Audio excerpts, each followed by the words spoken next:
Nieman, Brian Wilson, Mary Catherine Ham, today's newsmakers, and you, the Morning Majority. 105.9 FM, AM 630, WMAL. 7:07 on the Morning Majority. Brian Wilson, Brian Nieman, and Mary Catherine Ham is on a honeymoon, a delayed honeymoon. She's climbing Mount Kilimanjaro. Karen Hanratty is in today to help us out for a couple of days. Good to have you with us. We are joined now by Jack Abramoff, and boy, that is a name that we have uttered many, many times in the news. Convicted in 2006 of mail fraud and conspiracy. You went up the river to Cumberland, did 3 years and 6 months. You were known there as inmate number 27593-112. A lot of your book talks about how the system is still broke, and we want to get to that. My question for you, Jack, is after going through this whole process, after doing your time, what has Jack Abramoff learned from the experience? Well, I think a lot.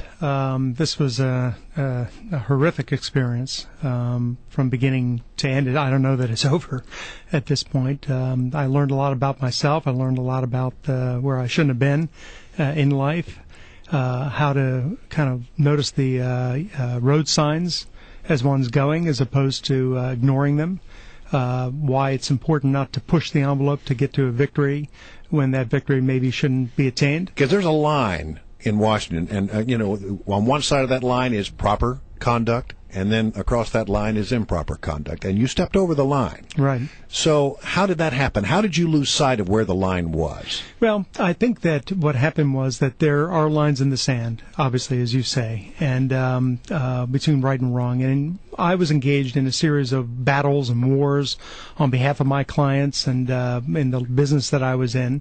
And I started focusing, instead of on where that line is at, on getting the victory and on getting the prize. And eventually, one starts to stop caring where that line is. And that, I think, is what happened. When one pushes the envelope in a system, by the way, of murky lines to begin with, and we'll get to that discussion, when one starts pushing that envelope and doesn't stop, ultimately, unfortunately, you wind up over that line. Do you think you were guilty? Do you think you deserve to go to jail? Yeah. Were there, I don't know if you can name names, or probably, you don't have to name names. I'm just saying, do you think that there are actors that were worse than you? Do you think that there are lobbyists out there who did worse things than you did over the years, and are they doing them today? It's hard for me to say what people are doing privately. A lot of the stuff that goes on is never brought out. I'm sure there are people doing what I did and maybe more. Certainly the system is still in place, and unfortunately you take a personality like I have, which is hyper competitive. I'm willing to push the envelope no matter what I'm doing, and you put it into a system like that where the lure to push the envelope is there and the prize is so evident, you're going to wind up with problems, and there probably are people out there still doing it today.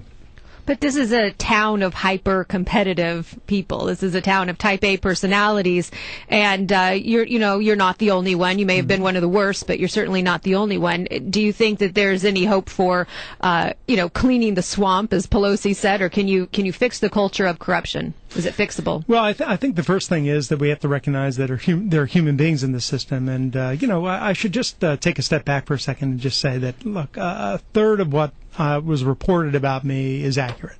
A third is exaggerated, and a third just never happened. What happened was, because I was silent and didn't speak and didn't defend myself, people came up with the most outrageous things possible.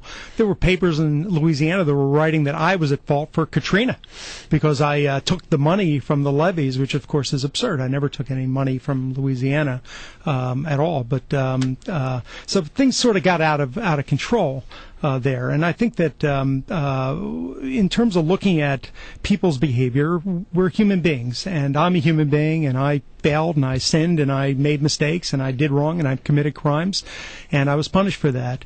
But we have a system, unfortunately, that sets up the possibility of those things happening by not recognizing that we have a bunch of human beings there. And so we need, in my view, we need better rules and more strict command and more strict controls. And maybe even in that kind of system with more strictness, maybe even I would have been a little bit easier, easier for me to not get down that road. What do you think about the rules that were put in place, after the scandal hit? Because, there were a lot of rules.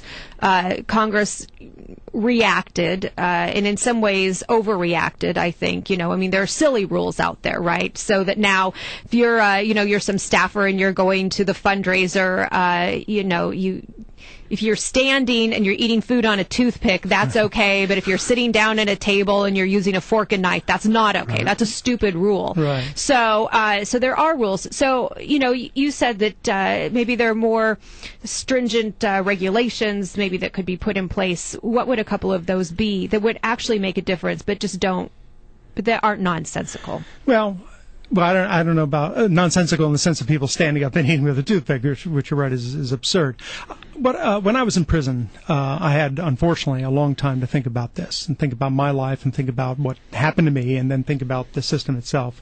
And I put my old lobbyist hat on and try to come up with rules and changes that if I were a lobbyist, I would fight to the death to stop. Because, frankly, most of the stuff that's put forward in the reform bills, when I was a lobbyist, we were delighted about it. The campaign finance law changes, they were silly to us. We knew we could get around them in no time flat. So I came up and I write in the book not only about that process, but also about what are these changes. So what would they be? Number one, I would shut completely and totally the revolving door. I used the revolving door as a lobbyist. Talk about that. Sure. Yeah, you would actually go to a staffer of a key senator and say to the chief of staff, right. You're a sharp fella, right. and when you get ready to leave, you should come see me. We'd like to have a guy like you on staff, right? Right. Exactly. And that worked beautifully. Oh, goodness! It was the most effective thing, and it's something nobody focuses on. People who work on the Hill are supposed to work for the public. They're supposed to be concerned with public service, and that's it. Their ability to cash in on the public service can get very dangerous, and you brought, Brian, the example exactly. When I or others, by the way, I didn't invent that, I just noticed that it was working and probably applied it more. When you go up to somebody and offer them a job, at that point, they work for you. Right. They don't work for that congressman, especially if they're going to take that job, and that was part of the problem. How do you stop that, though? Would you say, 6-year limit? No, before that? No, never. Never? If you make a choice to serve the public, to be in Congress or work on the Hill, that's it. Finish your job, go home, stay out of Washington. And you're never allowed to be a lobbyist. Never. You're never allowed to work for a lobbying company, because never allowed to be a lobbyist is also a bit of a red herring. People go to work for lobbying companies as consultants, and they do everything that they do otherwise. How do you define what a lobbying company is, or what a lobbyist is? A company that's registered under the Act to lobby. But that sort of assumes the premise that all lobbying is bad and all lobbying isn't bad.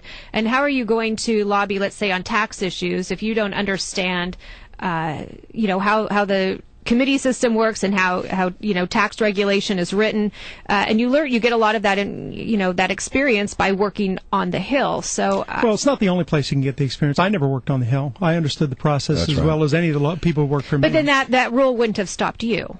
No, the rule wouldn't have stopped me, but I would not have been working on the Hill when the job was offered. I was never working on the Hill. All right, Jack, hang around. We're going to ask you some more questions here in just a moment. Right now, it's 7:15 on the Morning Majority. 7:17 with the Morning Majority. Brian Eben, Brian Wilson. Karen Hanratty is in for Mary Catherine this morning. Jack, I want to ask, Jack Abramoff is our guest, and Jack, I want to talk to you a little bit about something that I read in your book that says, you could not take a congressman out for lunch and buy him a $25 steak. That was absolutely forbidden, correct? Right. But indeed, you could take him to a fundraising luncheon, you could hold it in his honor, you could buy him a steak, and you could end up, giving him about $25,000 in his pocket over the course of a lunch, and that was legal. Right. There's something sort of screwed up about that system. Totally screwed up. I mean, that's absurd. Basically, you don't even have to have a fundraising lunch. You can call your lunch with him a fundraising lunch. And by the way, I did this. This isn't a hypothetical. I did do this, where you're sitting there, the two of you. This is a fundraising lunch. Here are $5,000 checks. Here you go. And it's perfectly legal. That is part of the problem. The biggest problem is that the rules are made, of course, by the people who are benefiting from the rules.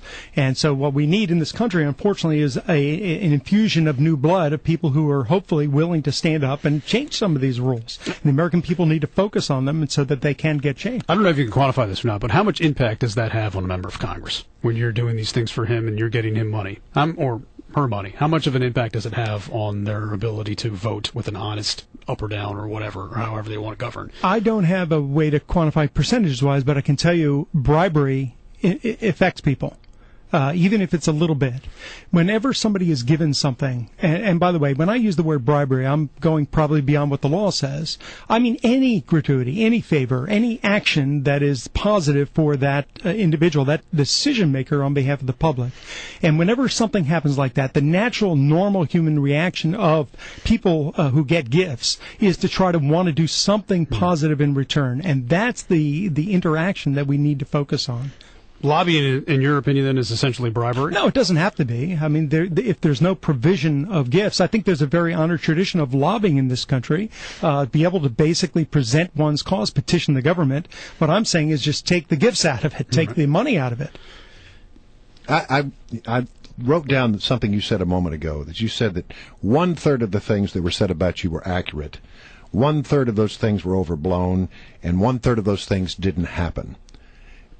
It sounds like I hear in that you're still making some excuses for what took place. Well, I'm not making excuses for what took place. What I'm trying to do is be accurate about what took place. A lot of people wrote a lot of things about me because they saw me wearing a black hat, walking out of the courtroom, a black rain hat and a black raincoat, and they, I was the big boogeyman, the big lobbyist boogeyman. And by the way, I was a boogeyman. I was a big lobbyist thug in those days.